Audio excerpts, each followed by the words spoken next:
Check out Paddy Power's new and exclusive Cash Card Plus, available to use online, at ATMs, or even down the local. Paddy Power, you beauty. Hello there, warm welcome to the Racing Post Football Postcast on the eve of the new season. I'm Bruce Millington, and in the company of my Racing Post colleagues Mark Langdon and Ian Wilkerson, plus from Paddy Power, Ed Quigley, we are going to look at all the opening weekend games. There's loads and loads of jollies. Will they all win, or can they be opposed? We'll look down the leagues at where the value lies, and we'll even have a little peek into next week when there's some crucial make or break Champions League qualifying games. If you're new to the Racing Post Football Postcast, welcome along. We broadcast every Thursday, and we normally start with 6 questions. The lads have 2 each, and then they get to answer the one that they wish they'd been asked. We will do that again this week. There's no silly stuff about what your favourite kebab sauce is or favourite kits. We'll go straight in with for that. all the big questions on the Premier League as the season gets underway. So we'll start with you, Mark Langdon. Who will win the Premier League and why? Yeah, I think Manchester City are definitely worthy favourites. They've strengthened in a number of areas where they were weak last season. I thought the fullbacks were horrendous last year. If you think that Zabaletta's gone to West Ham, Sanya hasn't got a club yet, and then on the left-hand side, Kolarov was allowed to leave for Roma. Clichy went to Turkey. So, I mean, it's not like they've gone to really big clubs. They were really weak in that fullback area. They all seem to decay at the same time, didn't they? Because there was a time where their fullbacks were, they had 2 strong ones either side, didn't they? All in their 30s. Had seen better days, couldn't do what Guardiola wanted of them, and now they've got some real athletes in Mendy and Walker. Danilo back up from Real Madrid. In midfield, Gundogan's back fit. They've got Jesus, Aguero up front, De Bruyne, the 2 Silvas in midfield as well, Sterling and Sane. I mean, they've got a lot going for them. Obviously, centre-back would be the one issue, but I actually don't think that it'd be as big a problem this year because, last season Bravo didn't save any of the shots that went towards him. Hopefully Ederson, if he plays like a normal goalkeeper, it should be a big upgrade. Okay, any money for City recently, Ed? Who have they been backing? Yeah, I know we've cut City in from 15 to 8. They were last week when I was on the podcast. They're 7-4 now, Fav still. And then you've got United, Chelsea, Tottenham. They're all the same. 130, 7-2, 9-1, and Liverpool 11-1, and Arsenal 11-1 as well. Okay, right. We're going to look at relegation next. Ian Wilkerson, which 3 teams are going to go down? Right, the 3 that I've got to go down are Huddersfield. I think they will really struggle. How a team who can get promoted and have a negative goal difference from the Championship is going to be able to live with life with the big boys, I severely doubt, and I think they could really struggle. The other teams I don't like, Burnley. Very concerned about the number of goals they scored. 39 goals last year. They've just sold Andre Gray to Watford. He scored 9 of them. Jonathan Walters playing up front. Is he the answer to get you out of the bottom 3 this year? Don't think so. I think they could go. And the other team I think who could really have problems is Stoke City. They struggled for goals as well. Arnautovic has left. He's gone to West Ham. And I've never been Mark Hughes' biggest fan. I'd be surprised if he does last the season this year. I just think that they do tend to get off to a slow start, and I think there could be a bit of disruption there because I think soon people are going to be looking around and say, where are we actually going under this bloke? How are we progressing? We're not really going forward. Perhaps it's time for him to go. I think they've had a good run. I mean, they've been in the Premier League for about 10 years. It's their time to go. Everyone's down on Stoke. It's incredible. And they've got a very hard start, Mark, I believe, haven't they? They have, yeah. I mean, Everton away obviously starts it off. But if you have a look, I mean, they've got nearly all teams that finish in the top half in their first sort of 7 or 8 games. And even the one that's not that, I think it's against Newcastle, which, is not an easy one, not an easy game. And as Wilco says, the Mark Hughes teams have started slow last couple of years. Very loyal owners, though. What's the latest relegation betting from Paddy Power, Ed?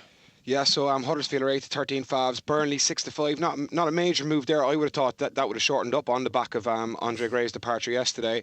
But then you've Brighton at 5-4, Watford 13-8. That looks a massive lay. They're signing really well to me. Swansea 9-4, Newcastle 7-2, Palace 9-2, and Stoke are 11-2, and West Brom, Bournemouth are 6s then. Righty-ho. Ed, we'll go with you next. Your question: who's going to be the first manager to get the sack? You can buy yourself a bit of time there by reading out the latest Paddy Power prices, or you can just tell us who it is. Yeah, I have him here anyway. So the slight few changes here. A surprising one as well, very surprising one. Sparky and Benitez are both 4s at the top of the market. Then you've Bilic and Shakespeare 15-2. E-lads tipped that up at 14s last week. You could cash out now for almost half the price. Pulis 9-1. Conte is the big surprise here. Backed in from 33s into 12-1. I don't know what's going on there, but we nearly got him sacked last year because we thought we took a bet last season when Chelsea had a poor start. It was coming from the Chelsea shop. Someone was trying to get a monster stake on, and we thought it must be someone from the Chelsea training ground, and we went like. Then he went to Aston Villa.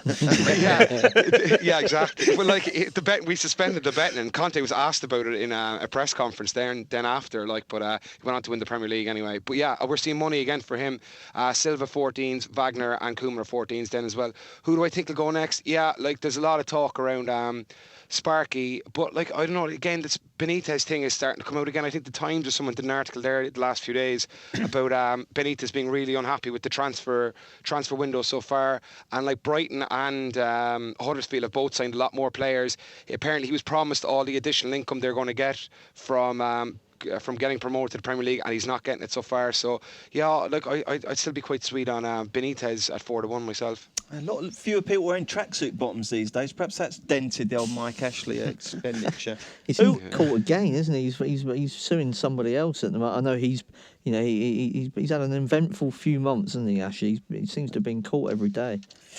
Mark, we've talked about who will get the boot, who will win the boot, who will win the Golden Boot this season? Yeah, I mean, I think Gabbiadini's a big old price for Southampton. I mean, they've a well-run club that actually, if you have a look at their shots, I mean, they were unlucky, really. I mean, they were around about the same shots as Arsenal last season, and yet were nowhere near in terms of the goals for. Obviously, Gabbiadini got 6 in 4 matches when he first arrived, and then by the time he came back, Southampton had given up. He got injured at White Hart Lane, seriously derailed him. But I mean, I think he could nick an each way place. I think in terms of the front view, it really confuses me.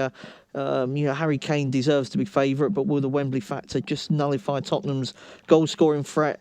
Lukaku seems to be all the rage, but the only thing I would say about Lukaku is, the bookmakers have noticed he's gone to Manchester United. So when people say, they fancy him because he's gone to Manchester United, that is reflected in the betting odds. So I just think that the City and Liverpool guys could split it, their goals tally. So I thought Gabbiadini would start most weeks for Southampton, a progressive team, got quite a bit of flair in their side as well, the likes of Tadic and Buffal and Nathan Redmond. So he's an Italian international around about the sort of 33-40-1 mark. I thought he might nick an each way place. My theory on Lukaku is that those really big, muscly footballers, they tend to start picking up injuries. It's hard to think of those really well-built strikers who just keep going. Emil Heskey would be an exception, but Ibrahimovic would probably be pretty much except. He's been carried on going, hasn't he? He's played a lot of quite. You mean sort of he's a bit more lanky, muscular injuries, soft tissue injuries. I'm no physio, but I just wonder whether whether that career will go on forever and ever. But it'd be interesting. What's the latest boot betting from Paddy Powerhead? So Harry Kane's 3-1, Lukaku 4-1, Aguero 6-1. That could be of appeal. Definitely if he starts over the weekend, because he went off 130 last year and missed a good few games through suspension, and he should be thereabouts no matter what, even with Jesus in the side. But Jesus is 15-2, Sanchez, Morata, Lacazette all 10s, Costa 12s. He'll probably leave, so don't back that. Mane, Iheanacho, Sturridge all 20s, Batshuayi, Rashford, and Vardy and Firmino and Hernandez all 25s and 33s bar. And what about Gabbiadini? Marco's Gabbiadini. Not Marco Gabbiadini, Mark's Gabbiadini. Manolo Gabbiadini is 40-1. 40-1. Okay, Wilco, who wins the handicap this year? One team that I think of a great each way bet for the handicap is Swansea, about plus 41 points. They had a really good end to last season. I think under Clement they won 9 of their last 19 games. For a team in the bottom half, that's a decent run. I can see them pushing on. I like the signing of the lad Abraham. I sound like Glenn Oddle now. Yeah. Abraham, who did so well at Bristol City on loan. I think giving him a chance, he could do well there.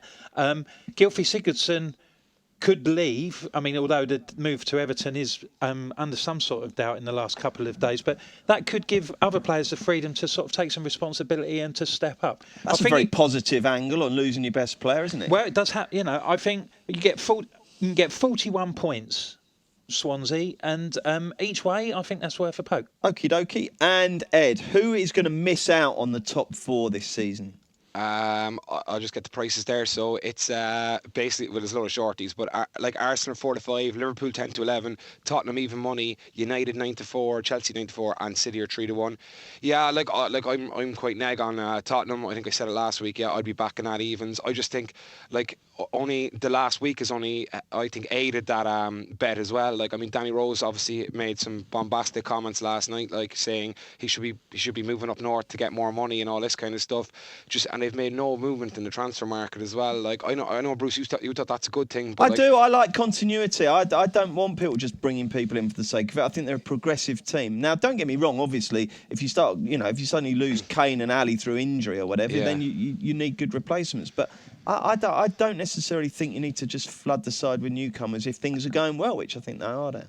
Yeah, they might have lost both fullbacks though by the time the transfer window closes. Yeah, but Trippier is every bit as good as Kyle Walker. There's no difference between them, I don't think. I think they're just as good. Well. I think Davis he did train on. He did better, but look, I think Rose would be a problem definitely. But and the other one obviously is Alderweireld, isn't it? Who hasn't signed a new contract. But I'm sitting here with loads of Spurs fans and Ed, and I'm trying to put my arm around them. I think they'll be fine this season. But the one you think Tottenham will miss out. Who else, Ed? 6-4 doesn't go. Yeah, like I'm split between Arsenal and Liverpool. Like I suppose Liverpool are a bigger price there, 10-11.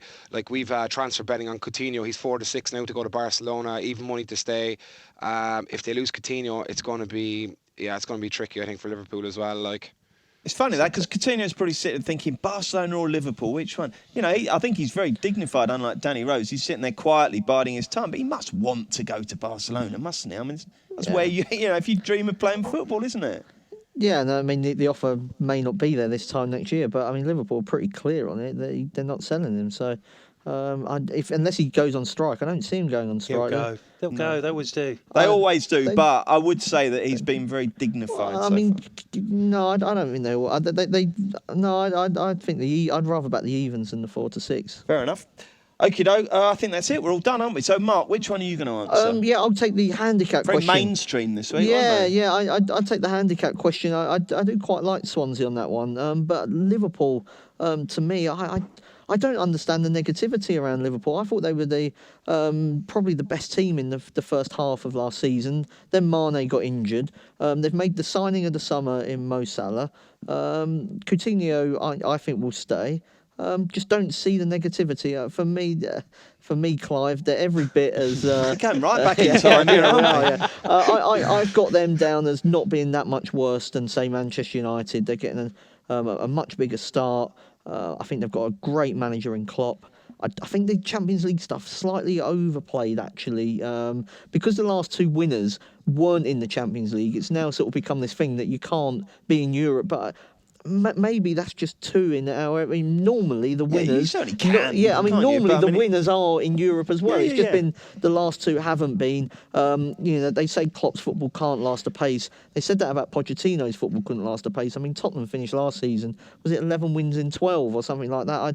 I think they've got a great manager. I think they've got a very good front 11. Okay. What sort of start do they get, Ed? Liverpool on the handicap. They're getting 9 points. 9 points, that do you, Mark? Yeah, it does. Yeah. Okay. Yeah. Wilco, which one would you like? I'll have Premier League winners, please. Okay. I do share a lot of Mark's opinions on City that they will improve, and I definitely think they're a better shout for the league than Manchester United. But I'll be going for Chelsea. I've often said when I've come on here that I thought last season was the time of sort of like the team and the organisation rather than the individual players. Chelsea have already got the system in place.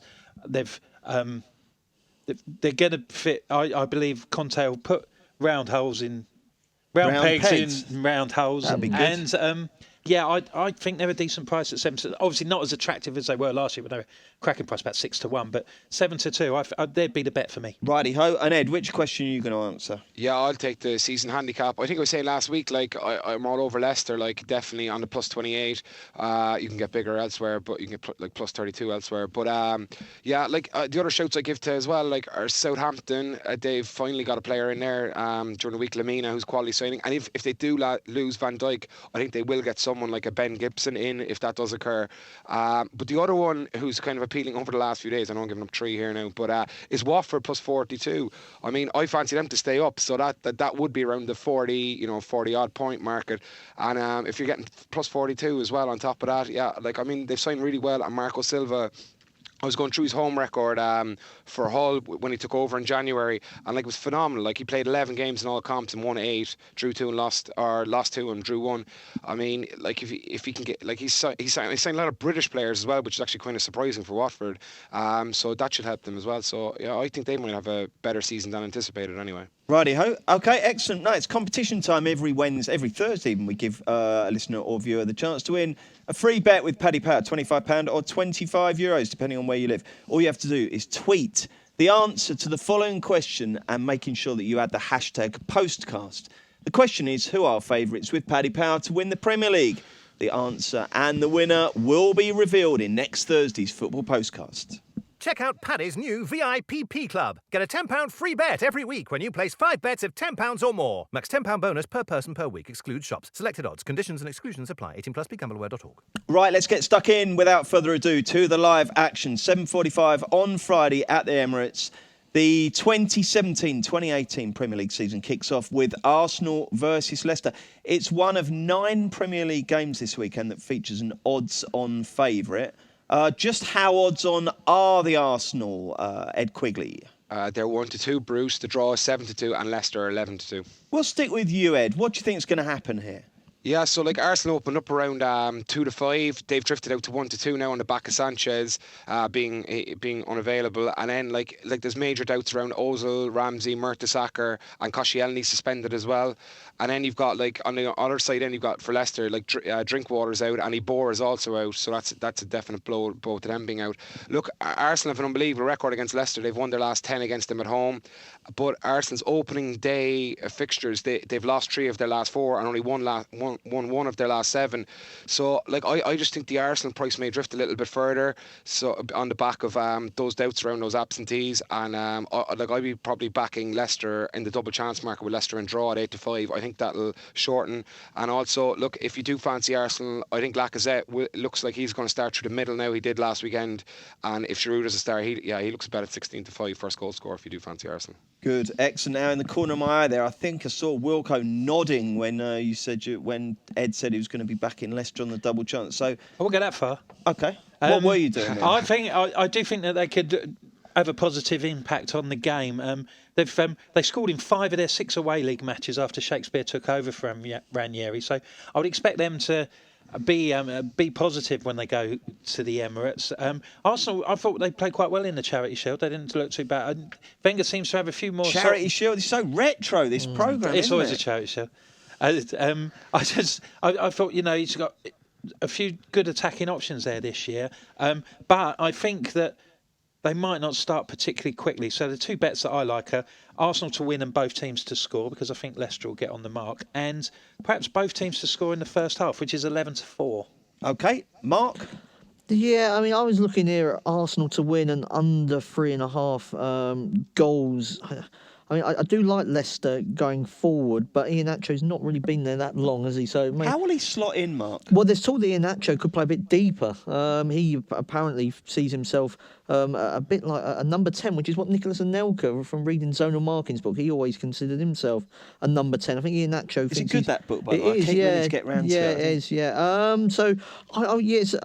I'm not sure that Arsenal will be firing on all cylinders for the reasons that's already been mentioned, but 8 of their 9 wins in the Premier League at home from Christmas onwards featured under 3.5 goals last season. They tightened up a bit at the back. I think Holding's looking a really good player actually at centre-half for Arsenal. I'm sure Arsene Wenger will ruin him in time. Don't say that. No, I'm sort of just jumping on the kind of, it's what the Arsenal fans think of all the young players he gets, isn't it? So I think Arsenal will win. I think they'll win narrowly. So Arsenal under 3.5 goals. Okay, just raiding the Racing Post Ground TV suites. Glad to see that. They've been in very poor form with their snacks lately, so that's good. 12:30 on Saturday.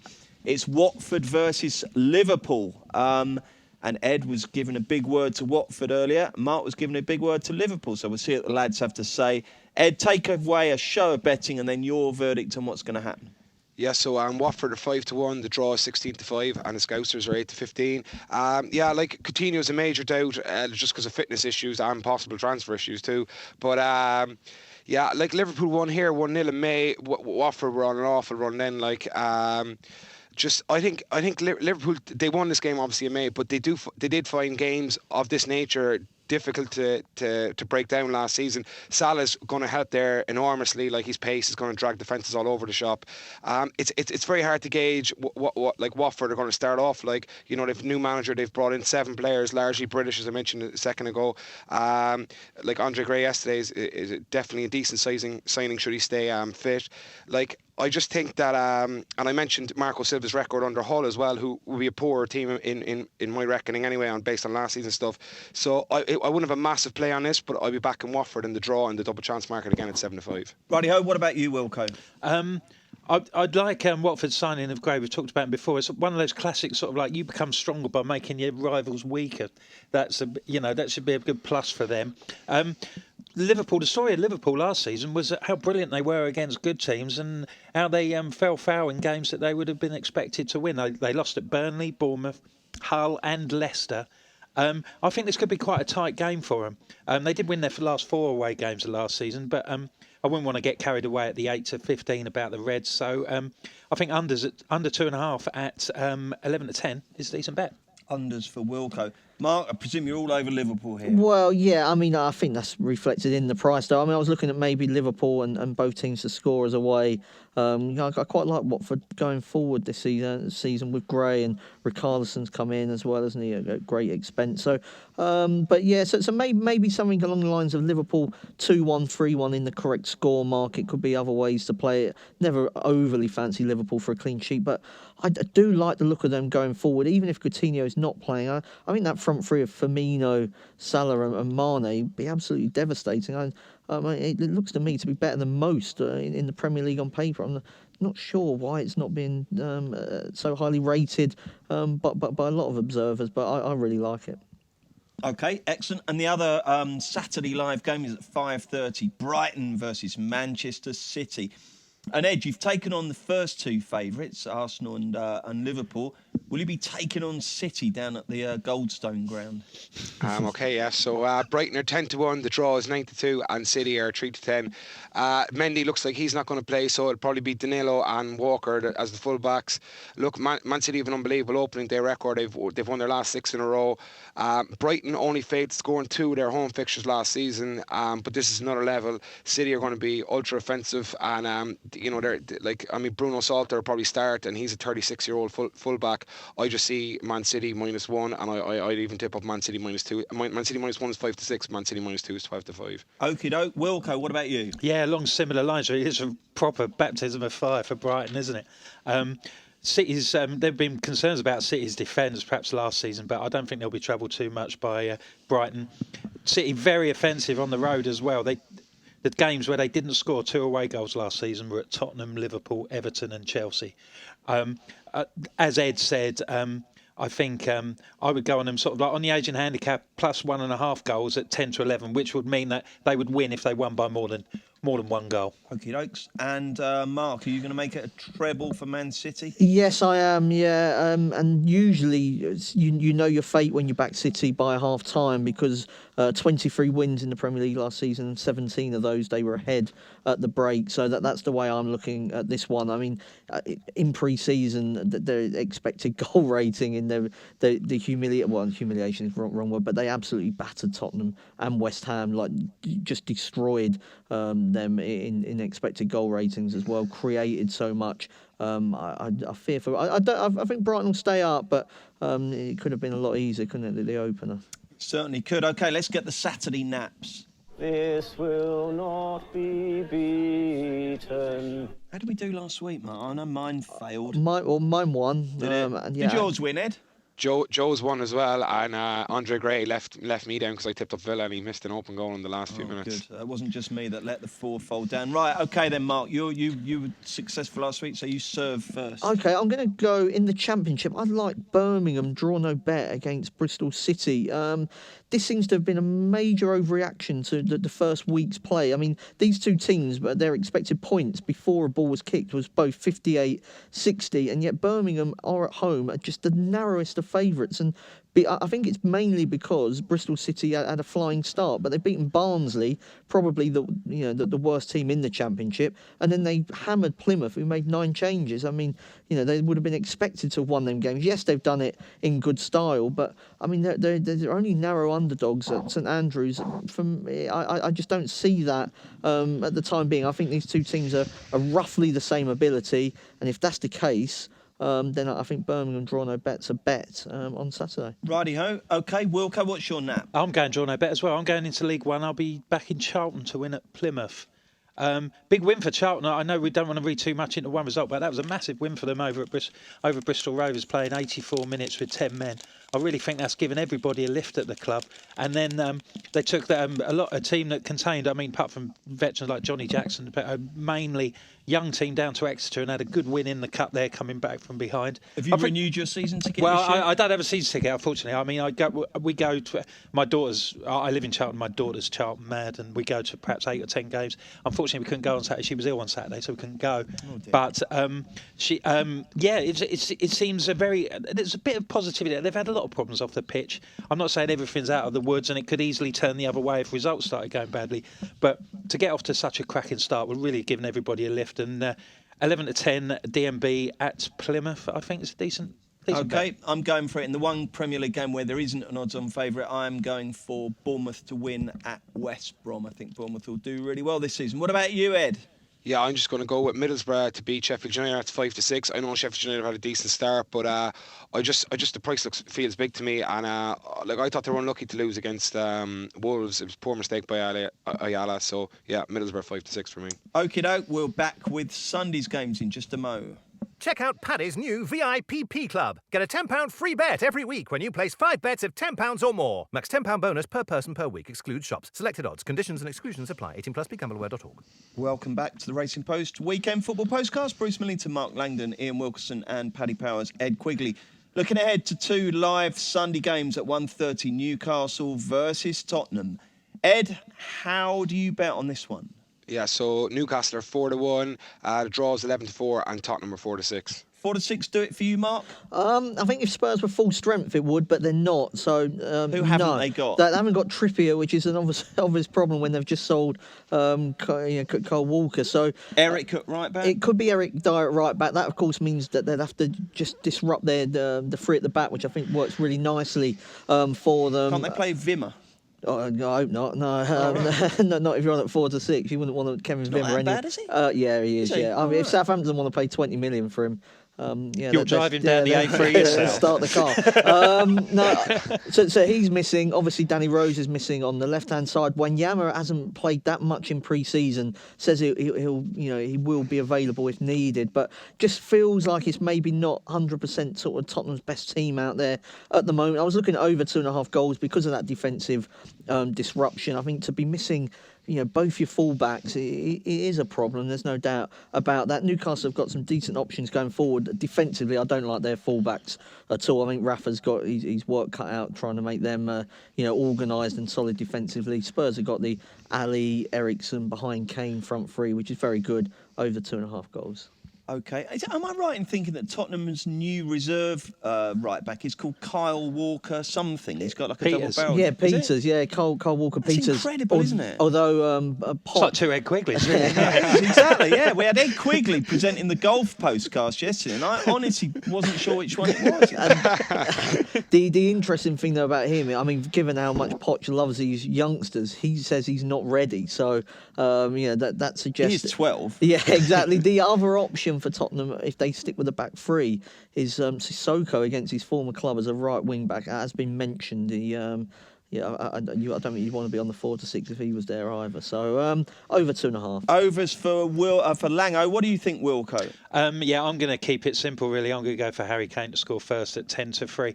I think it could be quite interesting that 10-3 is the odds, not the time that he's going to score, by the way. Well, I hope it's a bit earlier than that. They lost 5-1, didn't they, in that closing game of the season? And they did, I think, their good run towards the end of last year, they did try and... They were adamant that they were going to prove to people that they weren't going to fold and they weren't going to fade. And this is another sort of like dob on the bingo card of almost that sort of putting all those sort of things to rest. They were humiliated, weren't they, on that yeah, day, so they'll feel that they own Newcastle one, and they finished so strongly at the end of last season. Just Harry Kane, goal machine, just keep it simple. Righto. What about you, Ed? I have the exact same points as Mark, except I'm coming out with the opposite result. Yeah, like as in, so they have...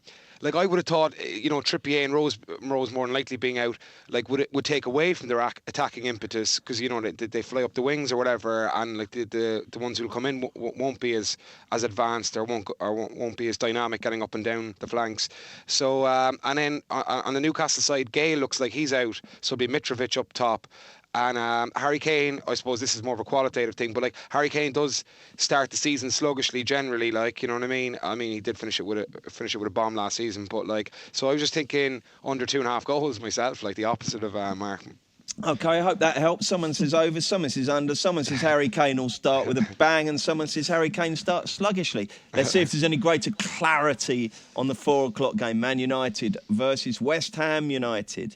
And Ed, just how short are Manchester United? Yeah, so United are 1-4, the draw is 9-2, and West Ham are 11-1. Okay, Ed, you can crack on. All right, so it looks like Eric Bailey's back fit for United, and that's a good thing because Lindelof has had a fairly shaky start. West Ham going to say something else there, Ed. I think you're going to be even harsher. Should be. And so West Ham are without like Faguli, Kouyaté, Sacco, Carl Antonio. Like despite the signings of Arnautovic and Hernandez, like they look a little bit light up top to me. So yeah, I think United will win here, and I think it'll just. It'll be United to win 2-0 at 10-11. Also, Lukaku's a serious record against West Ham. For Everton, he scored 9 goals in 10 games, and you can get him 11-4 first and 4-5 anytime. Who do you fancy, Mark? Yeah, I've got Lukaku 4-5 any time down. This is what they've bought him for, isn't it? It's to score in this type of game. When you back someone at 4-5 to score any time and then they score the first goal, do you feel a little bit gutted? Not overly. Why don't you do them each way? It's under 3-1, isn't it? I'm against backing ones where you don't get at least your money back on the each way. I know that there's a good argument, particularly in horse racing, that there's bad each ways, and actually you still are better doing it. Not so sure in football, because I think when it was half the odds, I think it was a beautiful bet. Now we're down to a third. It's probably about right, but this is what they bought Lukaku for. He scored against Real Madrid, missed a couple of chances as well in that one. He's going to get a lot of chances for Manchester United. There's no doubt about that, and I'm not sure that West Ham will be able to cope. They haven't in the past. Before Wilco tells us who he fancies here, just very quickly, just in a one-word answer each of you, where will Man United finish this season? Ed Quigley. 3rd. Mark. 4th. 5th. And so with that in mind, Wilco, are you down on them for this game as well? I think West Ham can put up a bit of resistance, and they have done in the past. They've lost by more than 1 goal just twice in their last 8 visits to Old Trafford. I think we saw plenty of episodes where teams battened down the hatches at Old Trafford last year, and they weren't able to knock the door down. And I think this could be another one of those matches. I think they could eventually they could get enough to win United, but it's surprising. I'm quite surprised to see under 2.5 goals available at odds against. So I'll be backing that at 11-10. You're on the unders. Before we go very quickly, on Tuesday, Hoffenheim v Liverpool. Big test for Liverpool as they attempt to get into the big boys draw for the Champions League. And Ed, how do Paddy Power bet on this one?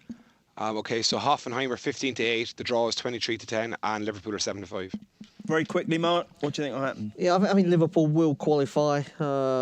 Hoffenheim did very well last season, but they've lost 2 of their best players, Sörler and Roda, both gone to Bayern Munich. So, I mean, particularly Sörler at the back there, I think that's a huge loss to them. I think Liverpool will win both legs. Okie dokes, thank you very much, chaps. Don't forget, if you want to win a free bet, just don't text. tweet using the hashtag Postcast the answer to the question, which is who are favourites with Paddy Power to win the Premier League. Don't forget, if you do like these podcasts, please do rate us and leave a review and subscribe on iTunes. We are back next Thursday with another Racing Post Football Postcast. Check out Paddy Power's new and exclusive Cash Card Plus, available to use online, at ATMs, or even down the local. Paddy Power, you beauty!